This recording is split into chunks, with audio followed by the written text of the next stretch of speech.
Hello, I'm Ming-Chi Kuo. And I'm Mark Gurman. And we're here to tell you that there are no more iPads or Macs coming out for the rest of the year. Yep, but that's not actually entirely true. There might be some new Macs coming. You didn't tell me that. I thought we were doing like a unified bit here. No, you do your thing. I'm with Bloomberg, you're with you. Yeah, but I thought we talked about like the M3 chip's not even gonna be ready for MacBook Airs yet, right? I didn't say MacBook Airs, so that sounds like kind of a you problem. Well, you know, it makes me look bad when you start making those kinds of claims and then I don't know what you're talking about. I thought we could be a team here. We're definitely not a team. Well, okay, what did you hear? What MacBooks are coming out? There might be a MacBook. But there might be something else. I don't like it when you get all secretive on me. It scares me. That's good, because 'tis the season to be scared. Okay, I'm done. It's Halloween. It's Halloween! Okay, Halloween, new Macs. Let's begin.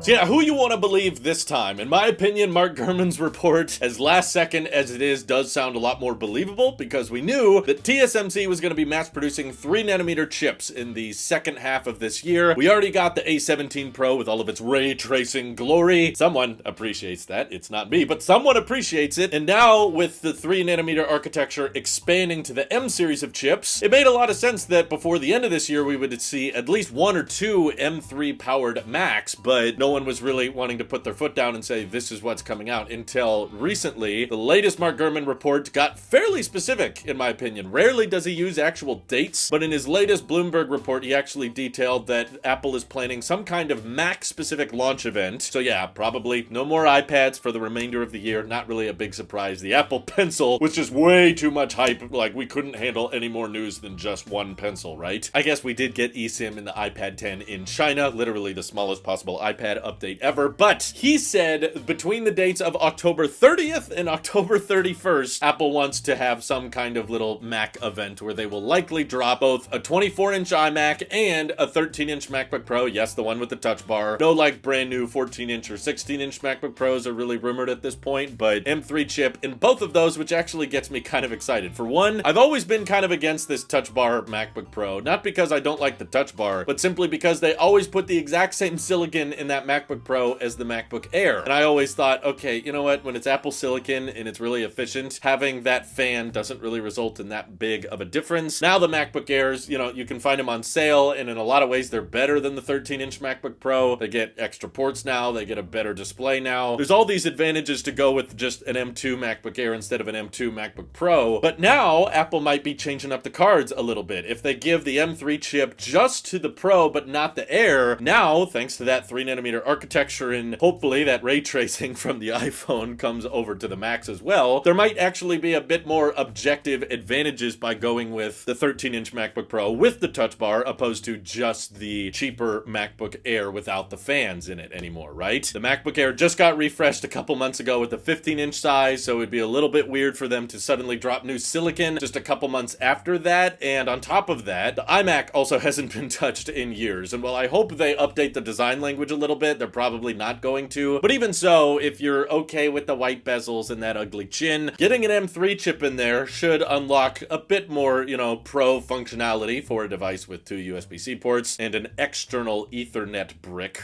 for a desktop, which is a little weird. But yeah, I remember bizarrely Apple wanting to boast about how much better the 24-inch iMac was at gaming now that it had PlayStation controller support. So if Apple continues to double down on the iMac as a little bit of a gaming rig, then I suppose an M3 chip in there might actually be a decent way to launch it. And it never even got an M2 chip, so I think it's well overdue for an upgrade of some kind. But yeah, I wish I could say that there was a new screen size option coming out, or that they were rumored to redesign it again with no chin and black bezels, but none of that's been rumored. Literally just a chip upgrade, which is why I doubt we're actually getting like an event that they send out invites for. They're probably just going to do a press release on either the 30th or 31st. Would be a little bit weird for Apple to do a launch on Halloween, but usually Apple does launches in the morning, right? And Halloween doesn't really get that serious until the evening time, right? So enough time to launch some new Macs in the morning and then run out and everybody can enjoy your trick-or-treats later that day with iMacs on the mind. But hey, I mean, there's already an orange iMac, right? That would go perfect with the whole pumpkin season and everything. So 31st is possible, but knowing how Apple doesn't like to kind of overlap major holidays and events with their announcements, I think October 30th, which is not that long away, basically just a week from today, would be a lot more believable, kind of earlier in the morning. And if there's any other changes, hopefully that means we're getting USB-C keyboards and Magic Mice on that day as well. That would be the perfect time to upgrade them. We already got USB-C on the Pencil. We got it on the iPhones. Let's bring it to the keyboards and mice, Apple. Come on, bring us home. Maybe we'll see our colored match USB-C cables that were rumored for so long. Didn't see them in the iPhones, but if we're getting color matched Magic keyboards and stuff, then yeah, some USB-C cables ought to come along with that, right? Overall, nothing too crazy exciting other than the fact that the M3 chip should be very powerful for an entry-level chip. But while I'm not terribly interested in the new iMac getting a refresh, I haven't used a Mac with a touch bar in many, many years. And originally it was because I kept thinking to myself, well, you know, I don't want to fall in love with the touch bar again because I know they're eventually going to remove it. They clearly removed it from the 14-inch and 16-inch MacBook Pros. But I'll be honest, I did not anticipate that Apple would keep the touch bar potentially on a Mac that would launch at the end of 2023, meaning it's probably going to continue to get software updates for another 5-6 years. So having the touch bar back and testing out how the M3 chip might compare to my M1 Max chip in the 16-inch MacBook Pro, that might be kind of an interesting comparison that I'd be willing to check out. So that actually has piqued my interest, like redeeming and justifying the existence of the 13-inch MacBook Pro. It might start to make a bit more sense next week. So let's hope Mark Gurman is right, and let me know what you guys are also hoping Apple releases before the end of the year down in the comments below. And thank you to everybody supporting this channel directly. Seriously, helps us out a ton, as does just watching these videos. So thanks again. Have an excellent rest of your day.